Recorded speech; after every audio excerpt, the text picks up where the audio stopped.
Isn't that the best dash you've ever seen, man? Like, look at that thing, dude. Oh, man, she's dead. Guys, real quick, while you are fresh on the video, before you click off, I'm gonna put a kit on the website. So click the link below, it'll take you straight to it. It'll have all the parts right on it. You can buy it one secure, good option package. Yeah, link in the description.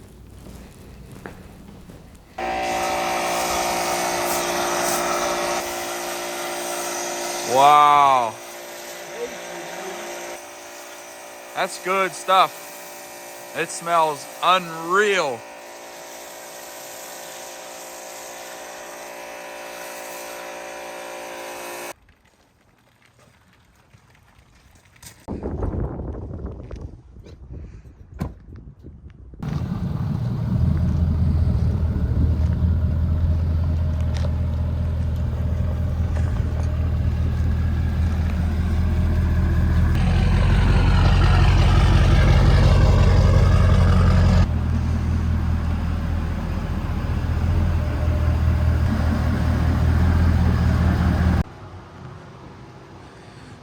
Dude, no touch wash.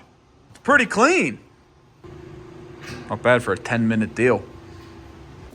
All right, guys, welcome back to the garage. We got the Platinum in here today. We're just gonna do some little maintenance on it. And what we're gonna do is we're gonna talk about a controversial situation with diesels and especially PowerStrokes. The term, all right, it's pretty low on coolant. Coolant's low, didn't even realize. JB's been driving the truck low on coolant. Huh.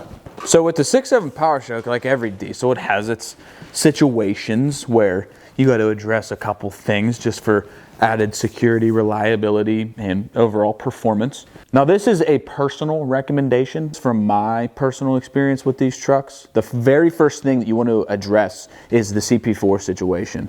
Now you definitely want to be running a fuel additive, the Hot Shot Secret Everyday Treatment. Not sponsored, is what I run every single time we put fuel in any of the trucks that we have in the fleet. That's just as an automatic. CP4s, they are really finicky, okay? So they like clean fuel. They don't want water in the fuel. They don't want dirt. They want the fuel to be premium diesel, and that's it. Any bit of contamination is risk of the pump completely exploding and ruining your whole system, which I'm sure if you guys have this or you've seen or whatever, you've heard of the CP4 disaster. So to address the CP4 safety issue, there is a few ways you can get that. As a matter of fact, there's 3 main ways that I'm actually a fan of. Option A, run a CP4 bypass. Now there's 2 ways you can run that. The SPE disaster prevention kit, which is what I put on every single one of our trucks here. Option B is the SNS disaster prevention kit, which I'm hearing a lot of great things about. Never ran one. And option C, third option, is the Exergy fuel saver system. Now what that is, it's the fuel metering valve that goes on top of the CP4. They put a dual layer 25 micron screen in that thing. So if your CP4 does fail, or if you get some weird contamination where stuff's going on in there, that screen will potentially clog and cut fuel supply to your truck. In return, you know, the truck will die because it won't get fuel. And hopefully that cuts it in time so that debris won't make it to your injectors and wreck your whole entire fuel system. That one we've never tried either, which I have my eye on that. You know, we've been talking about this here and there. You know, if we ever get a truck that doesn't have a disaster prevention kit or a bypass on it, we're definitely going to put that on and only run that. And hopefully if we get no, we still don't want to have a failure. So option A, SPE one is like $419, SNS is about $400, and then the Exergy fuel saver system thing is $250, right around $250.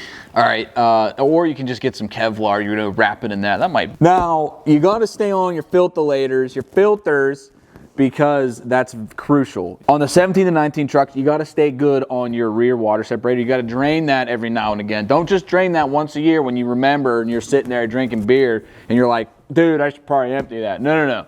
Get out there right now and empty that thing. Get the water out of it. And then if you break, so this leads me to my next staple, drain valve on the rear.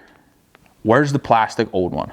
I'll put a picture of one here. It's yellow. There's little yellow ears on there. So when you're back there drinking and stuff and you're trying to drain your water out and you turn it a little too far, you snap off those little ears. Then you're really in a pickle because now the ears are snapped off and your thing doesn't stay in there and it just drains fuel all over your driveway. The wife's yelling at you. Your mom's across the road. She's yelling, diesel's ruining the driveway. So we don't want that to happen. So what you need to do is you need to get yourself a billet drain valve where those little plastic ears won't snap off. Or you can take the extreme route and go down to Ford, grab a couple extra drain valves, the extra Yellers, old Yellers, keep them in the truck. I think they're what, like 12 bucks a piece? Do you know how much they are? I'm one of those guys that doesn't do it. He just leaves it full water. Truck runs on water. H2O. H2O, baby. H2O. Water sucks. So billet drain valve will set you back $64.99. Can't buy a few of them, stick them in the fucking glove compartment. Stick a few old Yellers in the glove compartment. Now on the 11 to 16 trucks, if you want to get real crazy, if you feel like being a real professional DIY MacGyver, I have found you a link to a form that gives you the ultimate directions on how to add an auxiliary water separator fuel filter. Now the guy, I think his name's Hawker25. I think that's actually the name. That's a funny name. Funny name. Anyways, link in description. We'll go straight to the form, and he has a step-by-step direction sheet on there. According to the directions, he mounts a auxiliary water separator fuel filter in 11 to 16 trucks. It looks sick. It's factory Ford connections. Now, What are you gonna say? Use the airplane things. What airplane things? The airplane switches. You said auxiliary. I was just thinking we're gonna hit the switch and it's gonna drain it. So I said auxiliary fuel filter. He's thinking behind the camera that we're hitting the auxiliary switch to turn the drain on. That'd be smart. Wow. On the ground. Just hit the switch, drain it out. Powered drain valve. Woo, what's a good invention? We just discovered greatness. But seriously, if you guys are feeling crazy and you got 11 to 16 truck, hit that up because you got to separate your water better than what's back there for factory. Armor proof it. Armor on it. Armor all. Armor on it. All right, so moving down the line here, another thing that blows off of these trucks is the cold side pipe. If you're on an 11 to 16 truck, you're really screwed, but 17 to 19, you're kind of screwed. So just upgrade that, you know, just get yourself a cold side pipe. There's plenty of them on the market. Get yourself a cold side pipe upgrade. Your wife won't be mad at you when you're towing your camper up the mountain and your pipe blows off. So aside from those several things, the next thing I do with all of my trucks is I get rid of the crankcase ventilation system that's factory installed on these trucks. It's not up to par. I don't like it. It sends a lot of oil into the turbo, and no, it does not lube your turbo. So what we do is on the 2020, on the blue truck, I did not even install an internal catch can. We just put the CCV reroute right on there, send it straight down below the cab, and it never dripped a thing of oil. The truck did only have 30,000, so I think that's why. But this truck here does have an internal catch can because it would occasionally get a drip of oil. Yeah. So if you want to live on the wild side, don't run an internal catch can.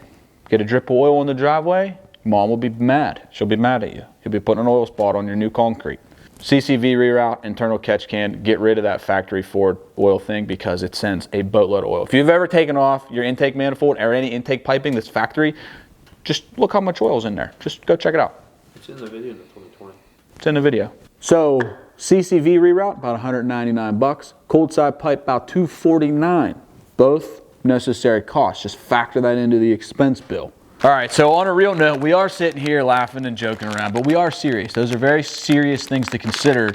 All right, so parts to consider. Now we're on phase 2 of parts to consider. If you guys aren't a OG follower of the channel, which you're probably not, whatever, this truck was actually used as a hotshot rig in the oil field, believe it or not. I ran this truck every single day pretty hard for about 80,000 miles of its life. And I would regularly be, so we're in Western Pennsylvania and we have rugged mountain up down like Ohio, West Virginia. The back roads are a little extreme. Back roads to the rigs are a little extreme. So the transmission will regularly see like extreme temperatures. So parts to consider: a high flow, low temp thermostat, also supplied by SPE. That's pretty cool. It's like trumpets. So what this does, it just opens earlier and keeps your system a little cooler. Very simple. Cheap. How much are these? 64 bucks could save you a big headache down the road. Okay, so 64? $64.99, brother. 15 to 19 trucks have a pretty solid turbo on them, right? So you're pretty okay if you got one of them. But if you got 11 to 14, brother, you are screwed. No, I'm kidding. They actually do okay if you are just stock and you stay on your maintenance and you basically just baby the truck every day.